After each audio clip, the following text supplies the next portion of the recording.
bit better position.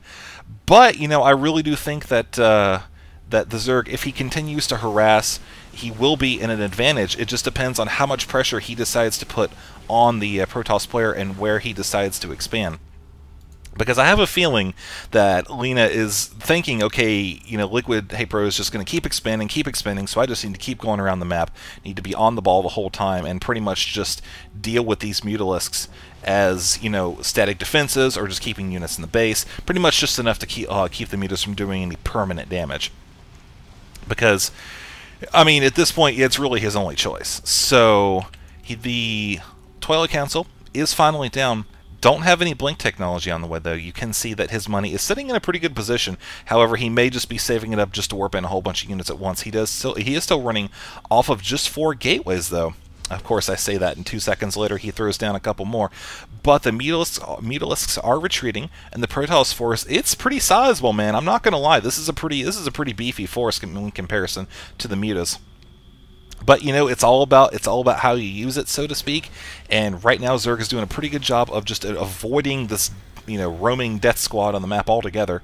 And yeah, so Protoss player is going to go back and scout this again. He's going to see there's another expansion, take it out. Again, the Zerg player, I don't really think he's in the best position to kill this. He is sure enough going to retreat. Tried to hold it off, but he just realized there's way too many Stalkers and Sentries to deal with this. And of course, the Zealots can just chew through the Zerglings as well, especially since the Zealots, of course, do have the 1 armor and 1 weapon upgrade.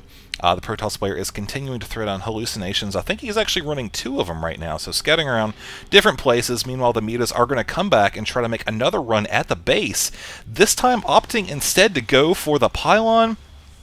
Well, they're going to take out the Blink Stalkers first, which are going to blink away, but this pylon is surely going to go down. Meanwhile, the Protoss army is just hanging out up here at the top. He is scouting around the expansions with his hallucination. But, you know, I really don't think this is going to be quite enough Stalkers to take out this Mutalisk army if he really presses it. It looks like the Mutas are just going to say, forget the Stalkers, going to go for the Cybernetics Core, which is going to cut the Stalker production entirely. Of course, Lena is reacting very quickly to this, dropping another one down his expansion, which is a little bit more fortified than his main base, you can see at this point. Most of the cannons are just in the mineral line. Meanwhile, the Protoss forces are going to head down to the northwestern expansion for the Zerg. Again, not really saturated, not too terribly much of a loss, but you can see that LiquidHayprO is sitting a little bit tight on the minerals and definitely tight on the gas. Of course, that happens when you're trying to pump out so many Mutas to counter this low-tier build. But, you know, it's really just going to be up to him to really secure an expansion, keep the Protoss on the defensive, which he is trying to do with this Mutalisk harassment. He's doing a pretty good job so far, but, you know, I think really the Protoss player is just essentially calling his bluff, saying, look, I know I'm in a better position than you can do all the harassment you want, but in the end, I'm still going to be able to take out these expansions, and you're not going to be able to stop me. So, the expansion down here at the 3 o'clock position has been taken out, and really all that's left for the Zerg player, the natural, which is about, I'd say about half mined out right now, and his main, which only has 3 mineral patches left. He does have Weapons 1 on the way for the Evolution Chamber, and the Zerg player is just continuing to avoid the Protoss force entirely. And I will say the Protoss is doing a pretty good job of staying on top of the Phoenix scouting and whatnot. He is aware of what expansions are going down exactly, you know, within a minute of them going down, at most. And so he's doing a really good job of just holding on control of the map, rather. And these Mutas, I guess they're just going to sit here for a little bit. Maybe he's going to reinforce it just a little bit. Maybe do a delay tactic. We'll just have to see, as both of these players are just going to macro up just for a tiny bit. The Protoss player is expanding down at the southeastern corner of the map. And the Zerg player is doing a little bit of scouting of his own, so he may actually end up checking on that expansion. There's a Zergling heading down right there as we speak. Meanwhile, the Protoss army up here at the top of the map, just barely skinned by this expansion. LiquidHayprO is very lucky in not losing that. Very fortunate. However, the thing is, this expansion going to go down. Not really a loss of drones, but still an expansion loss nonetheless, as I do not believe it was canceled. Meanwhile, down here, the LiquidHayprO has actually scouted this expansion, so it will come under fire from the Mutas, very likely. No, well, I don't know. Looks like he's going to turn and head for the photon cannons instead. Kind of interesting play there. But he is sending Zerglings down here to the expansion, which is pretty appropriate. I mean, using the mutas to kind of pull the forces away, and then sending these other units to attack the expansion. Pretty good stuff there. Of course, these mutas are going to try to engage the Protoss forces. Not going to turn out too well, especially since we have the Archon there. The Templar Archives is complete. Psystorm is done. There is a Templar, High Templar in the army now, so this could definitely spell trouble for the Zerg player, as a couple good Psystorms will just rip through that Mutalisk army. So he's really just got to keep pushing on and try to avoid that Protoss army, because he's just not equipped to handle it at this point. I mean, you can even see the armies in terms of size, they're relatively even. But this army is just really built for countering what the Zerg has put on the field so far.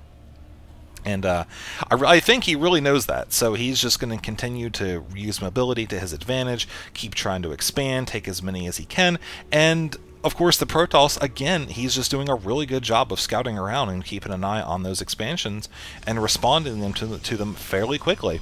And adjusting his army, of course, that you can see there are more High Templars here, as well as several Phoenix. So really these mutas are in for a lot of trouble if they try to engage the Protoss army again. It looks like for now they're just going to hang out, maybe attack the main a little bit. Meanwhile, the Protoss is indeed going to move up to this expansion, knock it out. I'm sure it'll be dead. Well, I don't know. He's leaving a little bit to take it out. But he is actually worried about the Zerglings that are attacking this expansion right here.